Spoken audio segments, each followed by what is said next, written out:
Que a cruz sagrada seja a minha luz, não seja o dragão meu guia. Retira-te, Satanás, nunca me aconselhes coisas vãs. É mal o que tu me ofereces, bebe tu mesmo dos teus venenos, em nome do Pai, e do Filho, e do Espírito Santo. Amém. Eu te convido agora de olhar, se você tem uma cruz assim, de você olhar para a cruz de Jesus. Se você não tem uma cruz de mão, pega a cruz do seu rosário. Se você nem o rosário está com ele agora, feche os olhos um pouco e pensa em Jesus na cruz. E agora, Jesus nos convida a beijar a sua cruz. Você que não está com a cruz pode, de olhos fechados, se imaginar como Nossa Senhora no filme da Paixão, beijando os pés de Jesus, as chagas de Jesus. Mas Jesus apareceu para uma mulher chamada Maria Pierina, com 12 anos de idade, na Semana Santa, e disse assim: ninguém me dá um beijo de amor no rosto para reparar o beijo de Judas. Então, beija agora o rosto de Jesus. Ninguém me dá um beijo de amor no rosto para reparar o beijo de Judas. E depois ela, mais velha, no convento, Jesus diz: beija-me. Jesus é consolado com esse simples gesto. E hoje, nós somos chamados, nessa quarta, quinta, sexta-feira santa e sábado, beijar muitas vezes como um gesto de amor a face de nosso Senhor.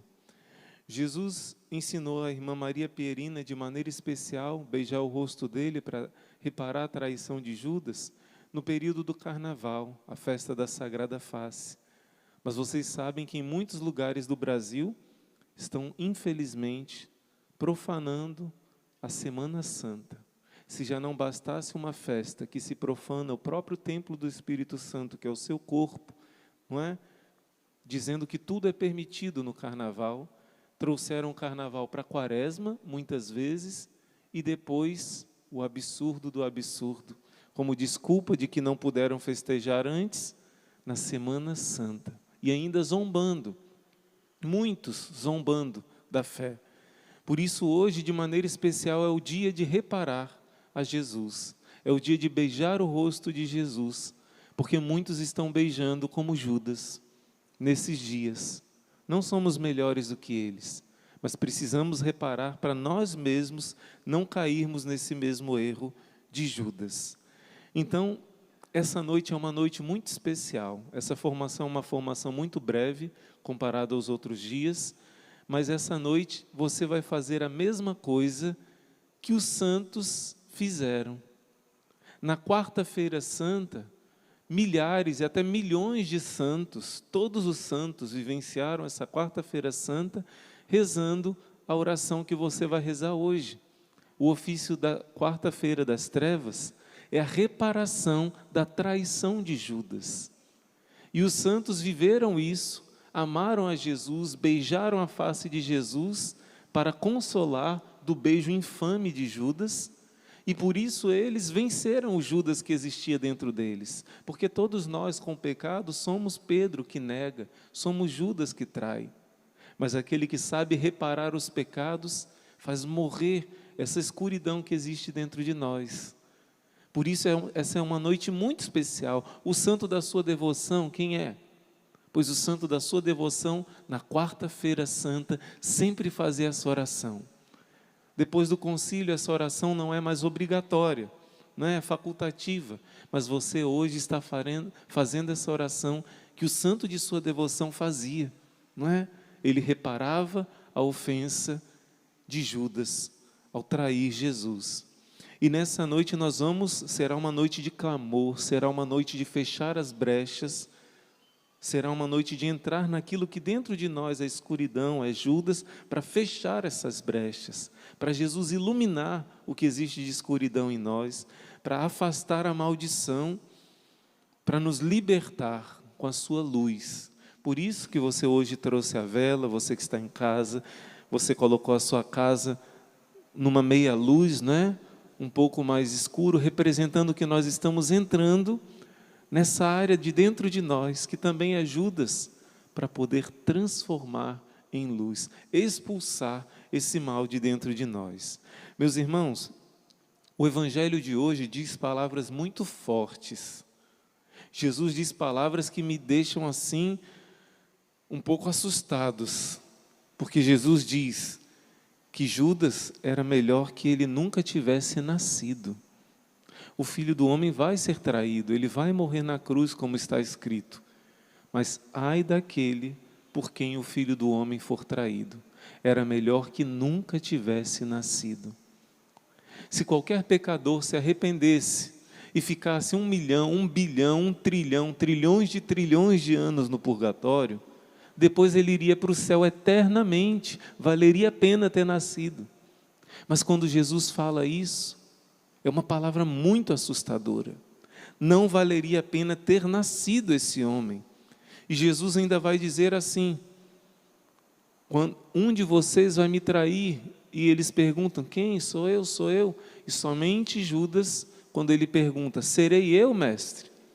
Jesus diz assim, tu o dizes. Quer dizer, existe uma profecia dizendo que um apóstolo iria me trair.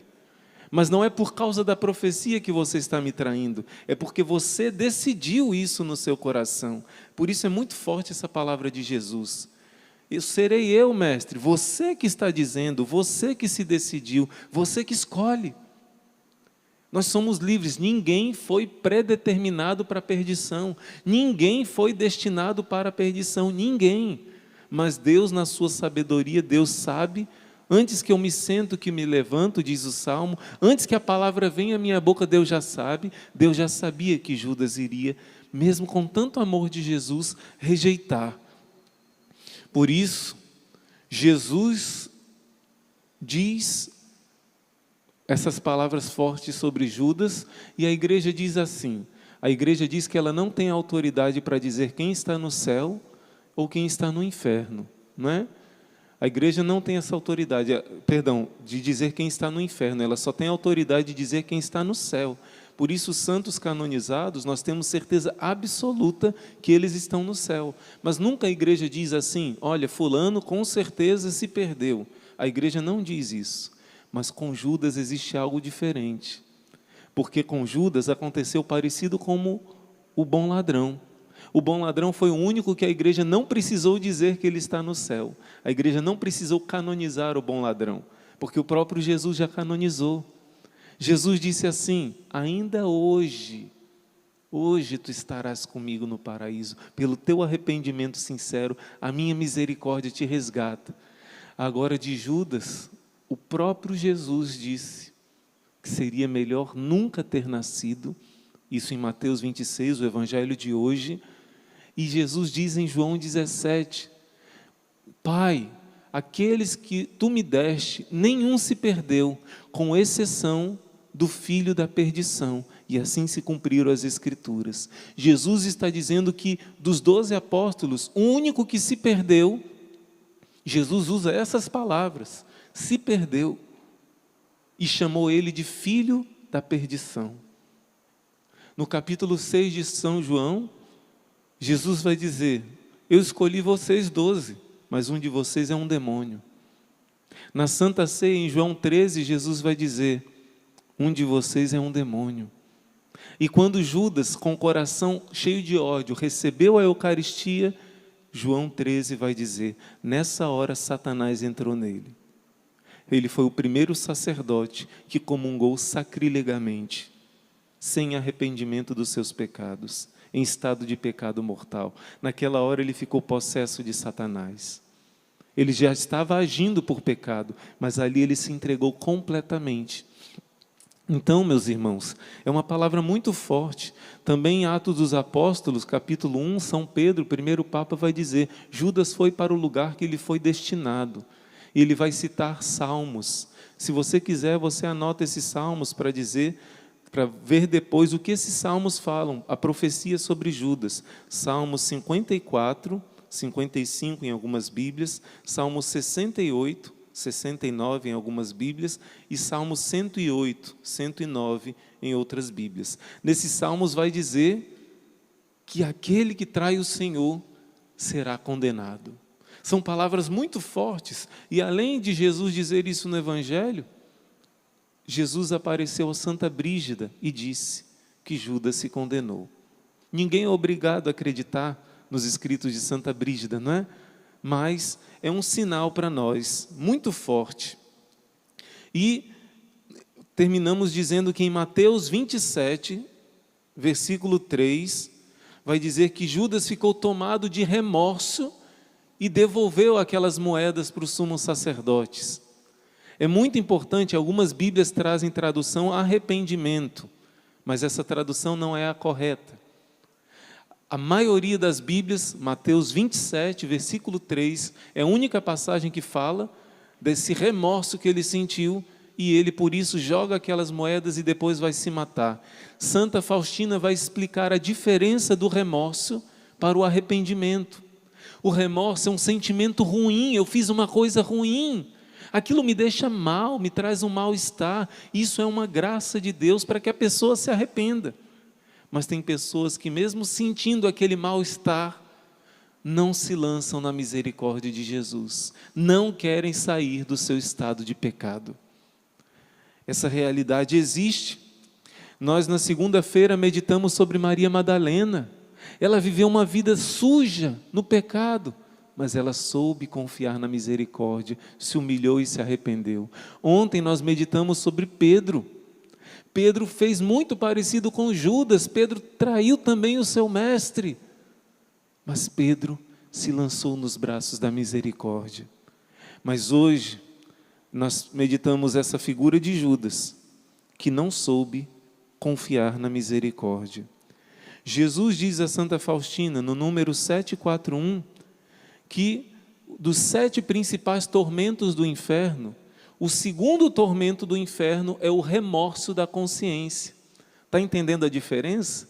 Se remorso fosse a mesma coisa que arrependimento, no inferno as pessoas não sentiriam remorso.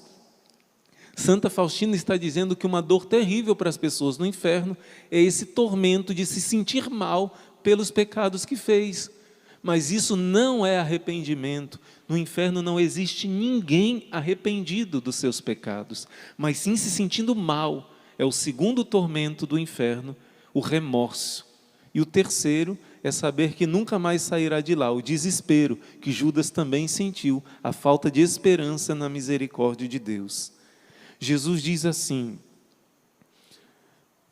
existem almas que eu não posso fazer nada por elas, porque elas sentem remorso de consciência quando veem uma alma fazendo bem. Em vez de se consertarem, se corrigirem, o coração dessas almas se enche de inveja. Foi Judas vendo Madalena gastando perfume caro em Jesus, nos pés de Jesus. Ele ficou com inveja. Ele sentiu remorso. A ação de amar Jesus de Madalena criou nele o remorso, mas não o arrependimento. Jesus está dizendo a Santa Faustina, em vez de se corrigirem com esse sentimento de remorso, aumentam a inveja e sentem ódio. E já próxima do precipício, invejam os dons que eu concedo às outras almas, quando elas mesmas não sabem e não querem aceitar os dons que eu dou. Jesus diz em outra passagem a Santa Faustina, 1728, escreve que eu falo para as almas através do remorso da consciência. Eu falo, mas se elas desprezarem as minhas graças, eu começarei a me zangar com elas e abandonarei-as a si mesmas e darei o que elas desejam. Jesus ainda diz, eu sou 3 vezes santo, abomino o pecado, não posso amar uma alma apegada ao pecado, mas quando ela se arrepende, não existe limite para a minha generosidade com ela. A minha misericórdia envolve essa alma e a purifica. Com a minha misericórdia eu persigo os pecadores em todos os caminhos. O meu coração se alegra quando eles voltam a mim. Eu esqueço todas as amarguras que eles alimentaram o meu coração e me alegro imensamente com o retorno deles. Se Judas tivesse se lançado nos braços de Jesus, em vez de ter se lançado no precipício, naquela corda para se enforcar, não interessa o tamanho do pecado. Por isso estamos aqui hoje para reparar aqueles que não confiam na misericórdia de Deus. E por último, essa é a mais forte, anota, para você depois ver no diário, marcar no seu diário de Santa Faustina, número 541. Escreve isso para as almas atribuladas.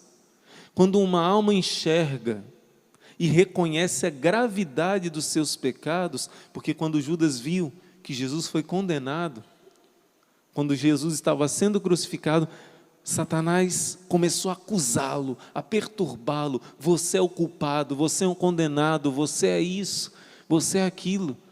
E quando Judas viu, se abriu diante dos olhos dele a grande desgraça que ele fez. E Jesus diz, escreve isso para as almas atribuladas. Quando a alma enxerga e reconhece a gravidade dos seus pecados, e quando se abre diante dos seus olhos todo o abismo da miséria em que mergulhou, que a alma não se desespere, mas que antes se lance com confiança nos braços da minha misericórdia, como uma criança nos braços da sua querida mãe. Jesus está dando uma ordem. Muitas pessoas sentem, mas eu sou Judas, pessoas que traíram o esposo, traíram a esposa. Eu sou Judas, todos nós temos um Judas dentro de nós. Mas quando nós percebemos esse Judas, ele tem que se transformar em Pedro, tem que se transformar em Madalena. Quando nós descobrimos a nossa miséria e percebemos, Jesus está dando uma ordem: não se desespere, mas se lance com confiança nos braços da minha misericórdia, como uma criança nos braços de sua querida mamãe. Como Jesus é doce, que comparação Jesus faz. E ele diz, essas almas têm prioridade no meu coração compassivo. Judas, você tem prioridade no meu coração. Se você se arrepender, te farei um grande santo. Como fiz com Pedro. Pedro usou da sua queda para crescer na humildade, se tornou o Papa, o primeiro chefe da igreja. Madalena usou da sua queda para se tornar uma das maiores santas da igreja. A primeira que viu Jesus ressuscitado, mereceu pelo seu arrependimento. Essas almas têm prioridade no meu coração compassivo. Elas têm primazia à minha misericórdia. Diga, minha filha, Santa Faustina, não é? Que nenhuma alma que tenha invocado a minha misericórdia se decepcionou ou experimentou vexame. Eu tenho predição especial por aquela alma que confiou na minha bondade. Não interessa o abismo que você caiu, o tamanho do abismo que você caiu, maior que esse abismo é a sua misericórdia. Existe um traidor dentro de todos nós, mas esse traidor não precisa ser Judas.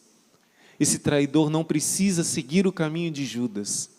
Pedro foi um traidor, mas Pedro soube se lançar nos braços da misericórdia do Senhor. E assim ele aprendeu, como primeiro chefe da igreja, a ter paciência com os milhares de fiéis que vinham a ele. Pedro era muito intransigente, mas depois da sua queda, e depois de ser abraçado, levantado pela misericórdia do Senhor, Pedro aprendeu a ser misericordioso. Por isso, use das suas quedas, use das suas humilhações, porque nos fazem bem as humilhações, para que Deus te levante, para que Deus te faça misericordioso como Ele, para que Deus faça uma obra maravilhosa na sua história. Eu repito, o abismo do meu pecado, do seu pecado é imenso, mas nunca ofenda a Deus achando que esse abismo é maior que o abismo da misericórdia. O Salmo diz, um abismo atrai um outro abismo. O abismo do seu vazio, da sua miséria, do seu pecado, da sua traição, se você confiar, vai atrair o abismo da infinita misericórdia de Deus. E você vai nascer de novo, como uma criança. E essa graça que vai acontecer hoje, nós vamos em nome de Jesus expulsar todo espírito de traição, todo espírito de desespero, todo espírito de falta de confiança na misericórdia do Senhor. Jesus quer entrar agora nas escuridões, nas áreas da sua vida que ainda precisam ser iluminadas. Por isso a gente está nesse clima. Jesus disse, essa é a hora da traição, é a hora do poder das trevas. mas a luz brilha nas trevas, e diz São João, as trevas não puderam apagar a luz, embarcar, apreender a luz, porque a luz brilha nas trevas, nada é maior do que a luz de Jesus. Eu te convido mais uma vez, se você tem essa cruz, beija mais uma vez o rosto de Jesus, e Jesus pede que você nessa noite, amanhã, depois de amanhã, beije muitas vezes o rosto dele e diga que o ama. Assim você estará fechando brechas da sua vida, da sua família, e hoje também uma noite de reparação, estaremos fechando as brechas dos castigos que o Brasil tem merecido por profanar esse dia santo do Senhor. Que hoje seja um dia de grande clamor, de grande libertação, de grande reparação, de impedir grandes traições no mundo, na nossa família, pela nossa oração feita com fé e com amor. Eu repito, muitos santos vivenciaram isso que você está vivenciando hoje. Por isso, eles venceram. Você também será vencedor.